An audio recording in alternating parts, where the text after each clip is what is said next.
کەرنەڤاڵی کۆمەڵی ئیسلامی بەڕێوەیە بە پێنووسی جەعفەر سەرۆکانی خوێندنەوەی براتان ئازاد ئۆمەراوەیی.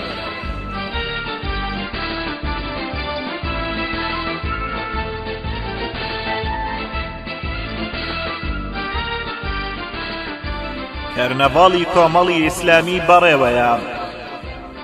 لە ئاسمانی کوردستانەوە مانگی چواردە ببینە و تریفە و نووری مانگە دەست بە گۆنای کوردستانت دادێنێت. هەموو بەیانیەک کە هەڵدەستین بۆنی دایکمان دەکەین. دایکە خاکە نیشتیمان بە بێدەنجی شەو و ڕۆژ لە باوەشمان دەگرێت. هەموو کاتێک سۆز و دڵی لەگەڵمان دێن و دەستەکانی دەکاتە هەتوان و ئەوین بۆ ئاسوودەییمان. تۆ دایکە گیان، دایکی گەورە وڵاتەکەم، تۆ چاوەکانت هەر لەسەرمانن. ئەم دەشت و پێوارت بۆ کردینە سەرین و لانکە و لایلایە. هەموو بەیانیەک تیشکە ئاوێزانە زێڕینەکەی ئاسۆی خۆر سڵاو لە کوردستانمان دەکات. شەبەنجێ لە ڕووناچی و ئەوین ئەدەنە دەرگای هەموو ماڵێک. دەست دەکەنە ملی کەژ و باوەش بە درەختەکان دادەکەن. خەندەش دەخەنە سەر لێوی خونچە و گوڵ. پەپولە و بولبولیش ئاواز دەسڕن. سەمال لەگەڵ هاژە و لە ڕێی تابگەکانی کوردستان دەکەن. ئەم وڵاتە ناسکوت جوانە خەڵات و بەخششی خودایی گەورە و میهرەبانە بۆ گەلەکەمانە. ئەی خاچی وڵات بۆ تیکە تیکە کراوی، ئەی کوردستانە سەر بڵندەکەم بۆچی دەجراکێنن. ئەی کوردستان خاچی کوردان بۆچی لەتلەت کراوی. ئەی گەلی کوردستان بۆچی مافی زمان و دواندن و فەرهەنگی کوردی خۆت یاساغە و قەدەغە کراوەلێت. ئەی گەلە کۆڵنەدەرەکەم نیشتیمانە زامدارەکەم، کوانێ قەوارە و کوانێ دەوڵەتی کوردستان. ئیتر تەواو بۆیان ناکرێت خوێن مژ و داگیر کەر و قین لە دڵان ڕەوڕەوەی ژیان بوەستێنن. ئەی کوردستان کام ئامانجڕوونە، کامەیە و لەکوێیە و چێیە مەردری ڕێگا. ڕێگای کاروان پیشان دەدات، دەوەرە تەماشاکە و ببینە لەم کوردستانەدا بۆنی ڕێبوارانی ڕێگای کەعبە دەکەم. لەم دەڤەرە بۆنی کۆچ و هیجرەت دێت و تێکەڵ بووە لەگەڵ بۆنی نێرگزی ڕەسوول الله صلی الله عليه وسلم و یاران و ئەسحابدا. لەم دەڤەرە دۆست و حەبیبی ڕەسوولی ئەکرەم هەیە. هۆ کوردستان چەندین جار لە مێژوونی سیوتا شاخی قەندیل و حەمرین و جوودی ناخ و خاچی کوردستانن. جوودی ئەی لوتکەی بەرزی و کەناری لەنگەری کەشتی نوح. قەندیل ئەی ناسنامەی چوار پارچەی کوردستان و ئەی دوژمن بەزێن. حەمرین ئەی سنووری باچووری کوردستان. ئەی گەلە زامدارەکەم گەلی کوردستان. چێ هەیە ئازارەکانی ئەنفالی نەدی بێت و چێ هەیە چیمیاباران نەیتاساند بێت و چێ هەیە تراجیدیا و مەرگەساتی کوردانی نەچەشت بێت. هەڵەبجە و ئەنفال واتە ناکازاچی و هیرۆشیما و زیندە بەچاڵ واتە ئەسحاب الأخدود هاواتەی دوو زەمەنن. ئەی گەلە بێنازەکەم 100 ساڵە بریندار دەکرێ و 100 ساڵە کچانی ئێمەی کورد فرمێسک دەڕێژن و 100 ساڵە دایکانمان لایلایە بۆ ڕۆڵە بێباوکەکان دەڵێنەوە و 97 ساڵە چەقۆ مەقەستی سایکزبی کۆک کوردستان دەبڕێت و پەیمانی لۆزان و ئەرێ کام کۆنگرە دۆستی کورد بوو یاخود هەر پەیمانی کورد نەمان بوون. ئەی گەلۆ بۆ کوردوای لێهات بۆ چوار مار چوار هار چوار ئەژدیها بوو نەحود بۆ قودانی گەلی کورد. چێ بوو لەم ڕۆژەدا پشتیوانی کوردستان بوو؟ چێ بوو دیفاع بکات لە ئاو و خاچی کوردستان؟ چێ بوو بووە فریاد ڕەسی کوردستان؟ هۆ گەلۆ کورد زۆر بێکەس بوو، تەنها خۆی بوو قەندیلی هەبوو. لەم ڕۆژەدا ئەژدیها و بەعەس هاوڕێ بوون، هیچ زمان و حیوارێکیان نەدەزانی و کوردیش تاکە ڕێگا و بەردەباز تەنها و تەنها بەرەنگاری و قوربانیدان بوو. تەنها کۆچ و قەندیل و چەک تاکە ڕێگا بوون. لەم ڕۆژەدا تێکۆشەر هەبوون، بەڵام هەر لەوێ ڕۆژێ کۆمەڵە مەلایەکی عەمامە سپی وەکو کڵووی بەفری قەندیل ژان و ژوار و خەمی میلەتێکیان هەڵگرت و چوونە قەندیل و چیا و دەشتی کوردستان. گوتیان ئێمە ڕۆڵەکانی سەلاح الدین و جابانی کوردی هاوڵی ڕەسوول الله صلی الله عليه وسلم هۆچڕ نوکداری بەحسی زاڵم بزانە چۆن شمشێرەکەی بڕندەی هاوڵانی بەدر و ئوحود و کۆمەڵی ئیسلامی هاتن و وازلفەقارە و سوپای سەدام تێک دەشتێنێ دوێنێ بیلال و یاسر و ئیمام حەمزە و ئیمامی عومەر لە سوپا بوون دژی ئەبوو جەهل و لات و عوزا ئەمڕۆ پێشەنگەکانی ڕابوونی کۆمەڵی ئیسلامی سەرمەشقە و بە دوای هەنگاوەکانی سوپای ڕابەر و سەروەرمان صلی الله عليه وسلم کەوتون هیجرەتی کۆمەڵی ئیسلامی ئاوێزانی هیجرەتی هاوڵان بووە ئەوان بۆ حەبەشە و مەدینە گیانیان دەڕۆن ئێمەش لێرەوە بۆ بنتاوێرە بەردەکانی کوردستان و زستانە ساردەکەی قەندیل کۆز دەکەین و یەکەم چەخماغەی جیهاد لە کوردستان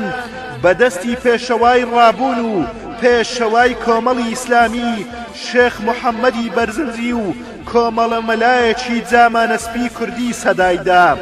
سەدام یەکەم نەخێری زەبری ئیسلامی بەرکەوت لەسەر قافڵەی ڕابوونەوە بۆیە بۆنی شەهادەت لە کوردستانەوە دەکەین بۆنی شەهیدانی بەدر لەگەڵ شەهیدانی کۆمەڵ ئاوێزانن وا مەلا عەلی بیارە و جامانە سوورەکە و مامۆستا شەریف و پەنجەی شەهادەتی و مامۆستا ناسیح خۆی میحرابی خۆی وتەی تەقوا و زاهیدانی لە شارە زور و هەورامان و مامۆستای سوورکرا و لە شەهادەت و حافیزی قورئان مامۆستا عەبدوڵڵای قەسرێ سەرقافڵەن لە ڕابوون ئەوانن ئێستا لە لای خوای گەورەن بە خۆیان و چکە و خوێنەکانیان و شەکوای ئەم گەلە و کوردستانیان لە لای خوا و پێغەمبەر تۆمار کردووە پرس و ڕاز و ئارەقەی کۆچ و خوێنی کۆمەڵی ئیسلامیان لە لای پەروەردگار یاداش کردووە ئەوانن گەورەترین بڕوانامەیان هێناوەتەوە کە شەهادە و بڕوانامەی دکتۆرای شەهیدی و شەهادەتە ڕۆڵەکانی کوردستانم هۆگەلەکەم کۆمەڵی ئیسلامی کۆڵی کورد و کۆڵی دینی هەڵگرتووە زام و ژانی سەدان ساڵی ئەم گەلەی هەڵگرتووە بۆیە کۆمەڵی ئیسلامی عاشقی ڕاگەیاندنی دەوڵەتی کوردستانە هۆگەلۆ ئەم جامانەسپی بە سەرڕانە قاچەکانیان لە دوای قاچەکانی ڕەسوول الله صلی الله عليه وسلم و ئیمام عوسمان و ئەبوو بەکر دادەنێن لێرە کۆمەڵی ئیسلامی قوتابی و ئەسحابی ڕەسوولە و بۆنی خوێنی عومەر دەکەم لە جامانەکەی قەسرێ و محەممەد سەنگاوی و شەهیدانی خورماڵ کە لە شەو نوێژدا شەهید کران بە ویردی نزا و دوعا و نوێژەوە بۆ لای خوابران و بەدەم نزا و دوعاوە چوونەوە لای خوا و دەعوا و شەکوای خۆیان و گەلی کوردستانیان بە خوێن و میسکەوە بردە لای خوای گەورە بۆنی کۆچی ڕابوونی کۆمەڵی ئیسلامی وەکو ئارەقەی میسکی غاری حیرا و ئوحود لە ڕابەرمان محەممەد صلی الله عليه وسلم و ئەبوو بەکر دەهۆنی و دێت هەمان بۆنی میسکە دێت لە شێخ سدیق سەرگەتی و مجاهیدانی سلێمانی و بۆنی سەدای الله ئەکبەری لە خشوع و زاهیدی وەکو بیلال و نعرەکەی هێز وەکو حەمزە لە مجاهیدەکانی هەولێر و گەرمیان و کەرکووک دەکەین هەمان بۆنی کۆچی مهاجیر و ئەنسار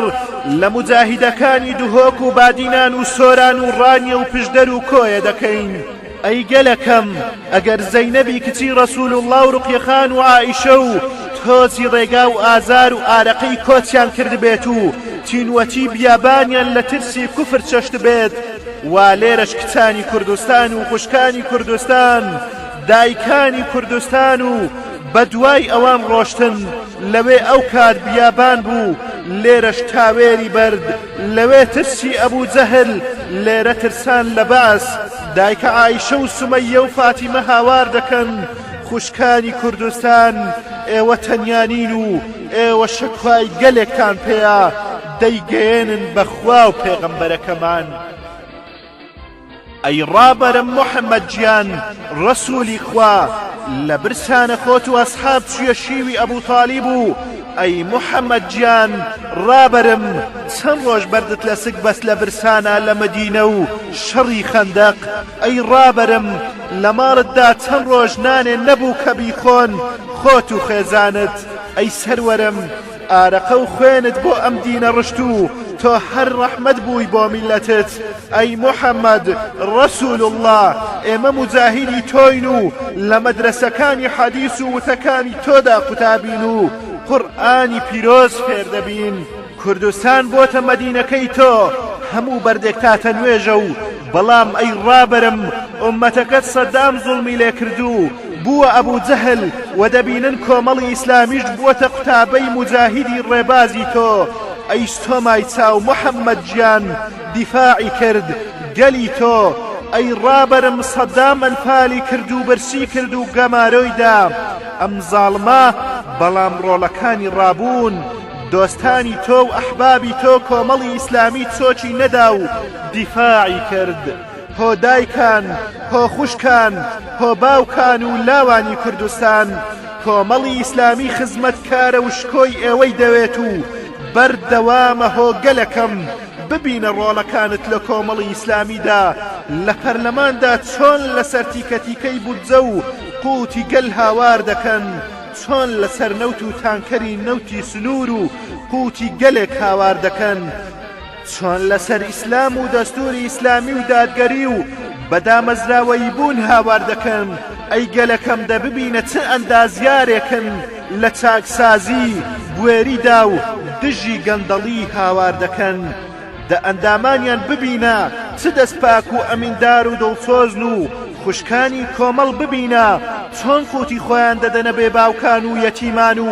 بوونە متە مەدرسەی شکۆی ئافرەتانی باڵاپۆشی سمبولی نور قوتابیانیان ببینە چۆن بوونە دەستگرۆی هەژاران و خاوەن پرۆژە و خولی بەهێزکردن و بوونە هیوا بۆ خوێندکاران مامۆستایان ببینە چۆن بوونە پێشەنگ لە دڵسۆزی وانە و فێرگە و زانست تەندروستکاران خوێنیان کردە دیاری و دەستیان بوونە هەتوان بۆ ئەم میلەت و وڵاتە و ئەندازیار و پزیشک و فەرمانبەران بە تێکڕا هەموو چینێکی ئەم ڕابوونە ببینە چەندە دڵسۆزن